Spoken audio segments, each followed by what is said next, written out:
노화는 크게 유전은 3, 생활 습관이 7이다. 어떻게 휴식을 취하시고 어떻게 스트레스를 받으시고 무엇을 드시고 어떻게 활동하셨느냐 이런 거에 따라서 큰 폭으로 노화 속도가 달라질 수가 있고, 마지막 30년을 등산도 하시고 친구들과 맥주도 한잔 하시느냐 침상에서 보내게 되느냐의 차이를 정말 딱 하나만 관리를 할 수 있다면 중요하다고 생각을 하는 편입니다. 김철중의 이름은 낳는다. 오늘의 주제는 고령화 시대의 최대 관심사일 것 같은데요.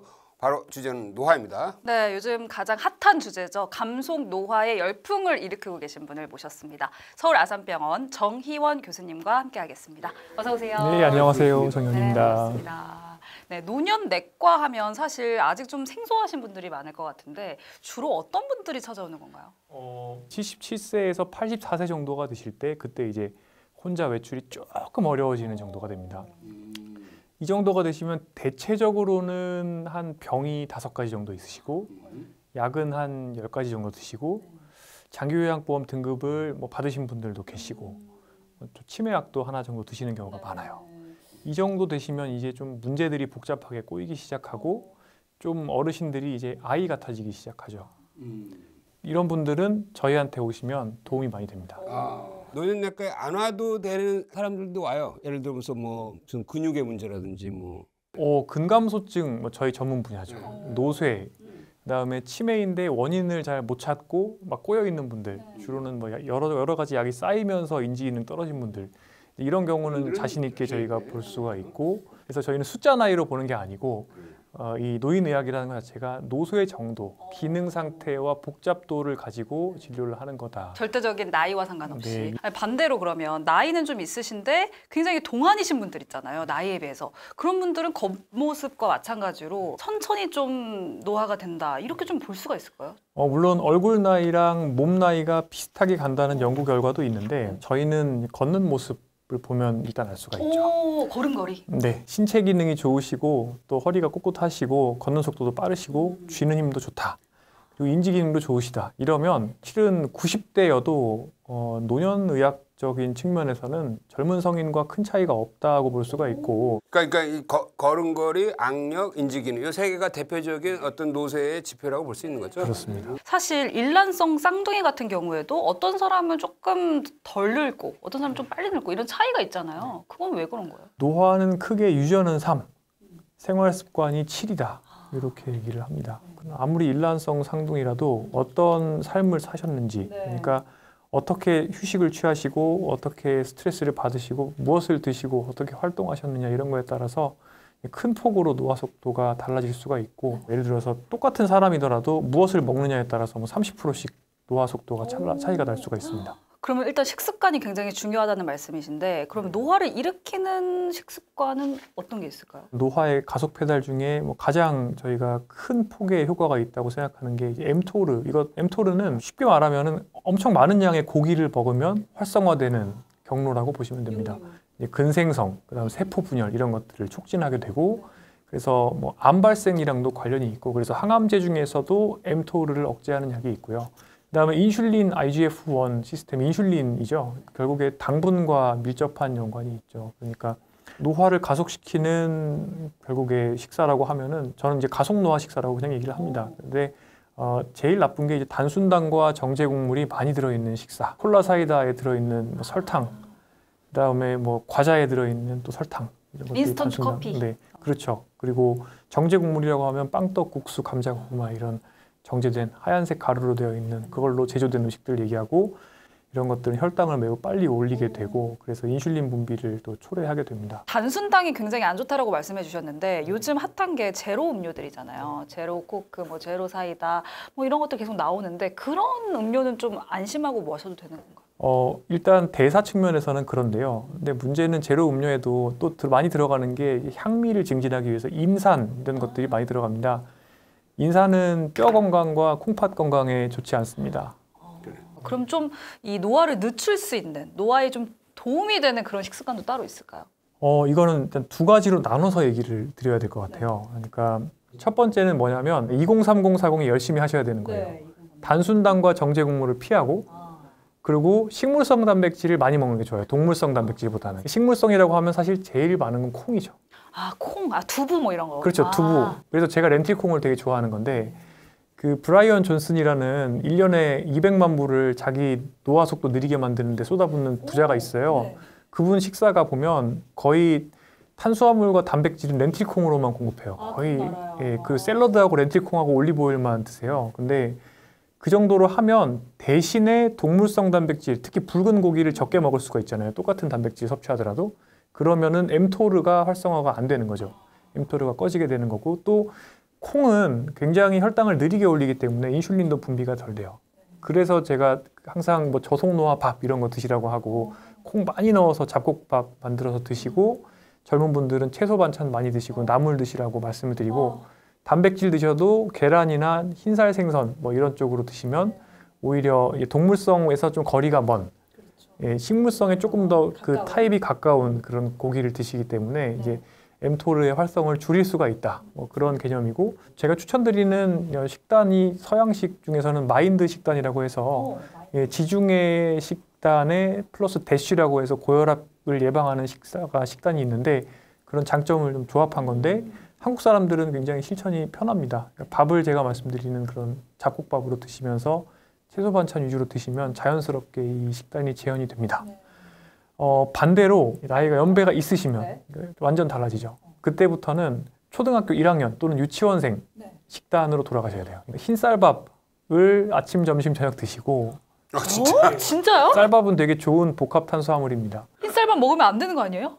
아니요. 그때부터는 근육을 생성하는 효율이 떨어지기 때문에 오히려 인슐린의 톤이 필요할 수가 있고, 그거를 동화 저항이라고 저희는 말씀을 드리는데, 몸속에 피 속에 레고 블록이 잔뜩 있어도 그거를 근육으로 바꾸는 효율이 떨어지는 거예요. 그래서 그때부터는 소화력도 떨어지고 식물님도 떨어지는 데다가 충분히 에너지가 없으면 근육도 못 만들기 때문에 간헐적 단식은 금물이고, 소식도 별로 하시면 안 좋고 소식하시면 근육만 빠지기 때문에 그러니까 아침, 점심, 저녁을 뭐 흰쌀밥과 함께, 물론 약간 잡곡 섞는 거는 상관없습니다. 현미 이런 것들 뭐 1-20% 섞는 건 당연히 문제 없지만 충분한 양의 동물성 단백질을 드시고, 오히려 붉은 고기도 그때부터는 마다하지 않아야 돼요. 초등학교 1학년. 이게 대략 나이가 어느 정도를 기점으로? 73세. 73세 기점으로는 완전히 반대로 가야 되고. 60대 중반부터는 조금씩 그렇게 바뀌어야 되고, 이게 일본 책들 보면은 이런 게 엄청 많이 나와요. 사실은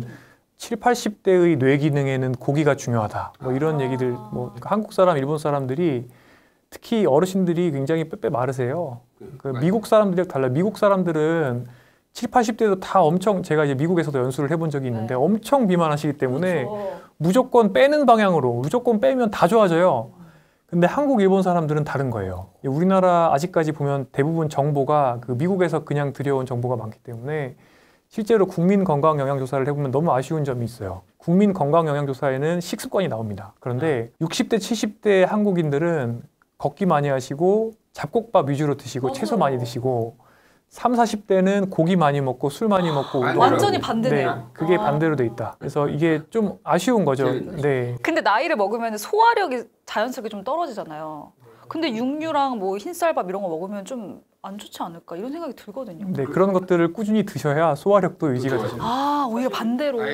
왜 노쇠가 되면은 식욕이 떨어질까요? 오히려 막 더 배고플 것 같은데. 그게 굉장히 중요한 질문입니다.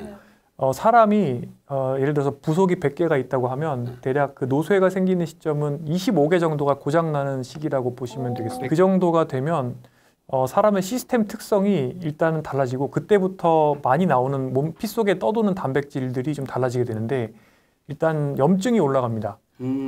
그 다음에 여성이 입덧을 느낄 때 나오는 호르몬이 있는데 GDF15라는 게 있는데 이게 많이 올라가요. 이게 왜 그러냐면 내 몸이 고장이 많이 났다라는 것을 내가 느끼고 있을 때 나오는 호르몬이에요. 그 호르몬이 굉장히 올라가는데, 그런 것들이 식욕을 많이 떨어뜨리고, 그리고 또 약간 구역감, 배꼴이 작아진다 그러죠. 그렇게 되는 겁니다. 그 나이가 드시면 먹고 싶은 거 없어라고 하시는데 아직까지도 계속 먹고 싶은 게 있으시고 잘 드시는 건 건강하다는 그런. 그런데 이제 사람은 참 불행합니다. 식욕이 좋고 할 때는 절제를 하셔야 되고요. 왜 블루존 생활 습관, 100을 먹고 싶으면 80만 먹어라. 그래야 mTOR도 억제되고 인슐린도 억제가 되는데, 대신에 식욕이 없어지면 그때는 또 거꾸로 억지로 더 먹어줘야 더 되고, 예, 막 영양 음료를 사다가 먹어야 되고 이렇게 되는 거죠.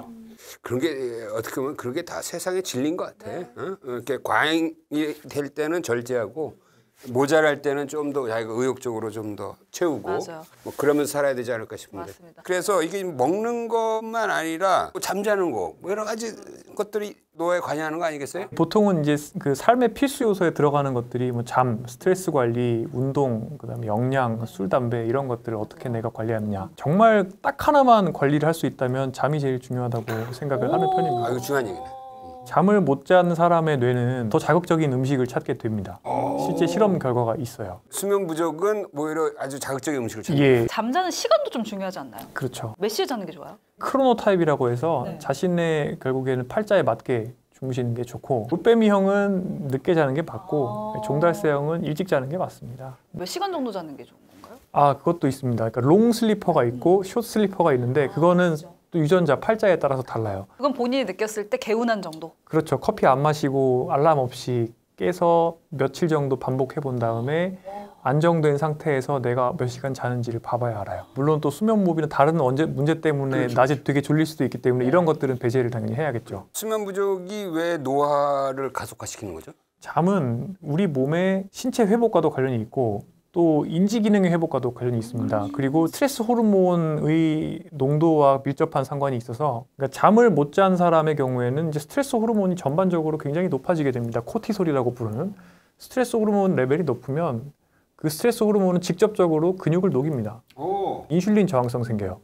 인슐린 저항성이 생기면 똑같은 음식을 먹어도 그 음식이 피가 되고 살이 되는 게 아니라 살만 쪄요. 와. 그러면서 인슐린이 나와요. 인슐린 나오면 노화 시기가 빨리 가요.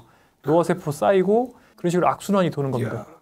건강하게 그럼 늙어야 하는 어떤 근본적인 이유는 좀 뭐라고 보세요? 건강하게 나이 드는 것을 일종의 뭐 자산처럼 우리가 비유를 하면 굉장히 좋을 것 같습니다. 그러네요. 이 자산은 사실 마이너스 통장입니다. 젊어서부터 내가 몸에 노화를 쌓을 수 있습니다.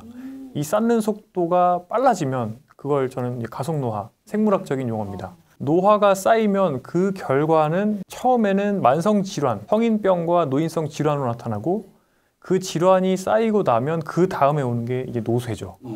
노쇠와 치매, 여러 가지 노인 증후군, 그리고 그 끝에는 이제 와상, 침상 생활이 있습니다. 뭐 돈으로 치면 예를 들어서 이제 노화 관리에 실패해서 누워 있는 생활을 한다. 그러면 약 간병비 뭐 우리 아버지 같은 경우 보니까 뭐 월 500 들어가더라고요. 거의. 그 20년은 10억 정도 들어가는 거죠. 와. 또 간병비가 굉장히 빨리 또 요새 오르고 있어서 그렇죠. 예, 게다가 2040년대가 되면 간병 요구가 있는 분들, 그러니까 와상인 분들의 수가 굉장히 늘게 되고, 최근 한국은행에서 추계를 하나 발표했는데 40년대에 우리나라 간병 인력 부족이 150만 명에 달할 수 있다라고 얘기를 합니다. 그러면 간병비는 정말 천정부지로 오를 가능성이 있어서 그러니까. 생애 마지막 부분, 그러니까 100년을 산다고 했을 때 마지막 30년을 등산도 하시고 잘 걸어 다니시고 이제 친구들과 맥주도 한잔 하시느냐, 아니면은 그 시간 중에 상당 부분을 어떻게 보면 침상에서 보내게 되느냐의 차이를 실은 뭐 20, 30대부터 내가 나의 노화 궤적을 어떻게 만드느냐에 따라서 결정을 할 수가 있다는 건데요. 이 궤적이 마치 우리가 생애 주기가 처음에 부모 돈 축내는 시기가 있고, 그 다음에 돈 버는 시기가 있고, 그 다음에 다시 은퇴 후에 내가 모아놓은 자산과 사회적으로 쌓여있는 그런 공적인 이전 소득을 누리는 과정이 있는데, 그런 자산의 또 운용과도 굉장히 비슷한 모습을 가지고 있기 때문에 정말 그 자산 관리를 하듯이 이것들을 일찍부터 궤적 관리를 해야 되는 거죠. 사실 저는 아직 조금 젊어서 노화가 확 와닿진 않거든요. 근데 어디선가 제 이야기를 들었는데 34살, 60살, 78살 이때 노화가 훅훅 온다고 하더라고요. 그래. 뭔가 점프업하는 시기들이 좀 있나요? 사람이 35세가 되면 몇 가지가 변하는데, 수정체가 갑자기 그때부터 이제 딱딱해지기 시작하고요. 그 다음에 관절이 특히 앉아서 일하는 분들은 빨리 굳죠. 그리고 30대 초중반에 사람 몸의 호르몬이 확 바뀝니다. 그러니까 원래 이 사람이 첫 15년 동안 원시시대에는 성장을 하고, 그 다음에 15세부터 30세까지는 열심히 애를 낳고 30세가 되면 이제 조부모가 되는 거였죠. 그러니까 원래 사람의 생식 기간이 15세부터 30세였던 겁니다. 옛날. 예전에. 네. 그러다 보니까 30대가 넘어가면 그때부터 성장 호르몬하고 남성 호르몬, 여성 호르몬 이런 것들이 좀 줄어듭니다. 그래서 기초대사량도 줄어들고 그래서 이때부터는 이제 쉽사리 몸이 뿌는 물만 먹어도 기초대사량 떨어지니까. 네, 살이 찌는. 보통 이제 20대에서 30대 넘어갈 때 그래서 친구들이 무료 구독 기간이 끝났다라고 얘기를 많이 하는 게 일리가 있습니다. 20대까지는 그 정말 원시 시대의 그 아주 악천후 상황에서도 아이를 낳고 키우는 그 몸이기 때문에 뭐 밤을 새도 별 일이 없고 뭐 아무리 돌을 씹어 먹어도 소화를 하는데 30대부터는 그렇지가 않고요. 그 다음에 이제 60대에는 어떤 변화가 생기느냐? 그동안 30대부터 50대까지 쌓은 내 몸의 고장들이 만성 질환이 되는 결국에 노화의 결과로 만성 질환들이 나타나는 거고요.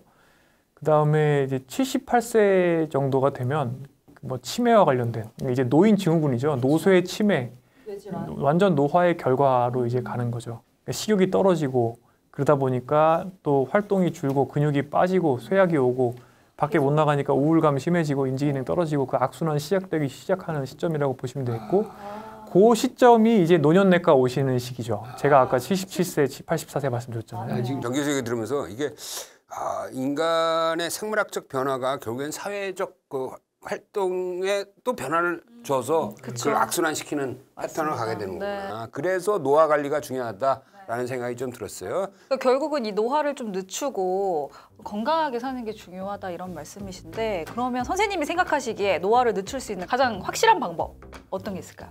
가장 확실한 방법은 겁니다. 우리가 저속 노화를 살 수 있는 방법은 우리 2편에서 얘기를 더 나눠보겠습니다. 감사합니다. 감사합니다. 고맙습니다.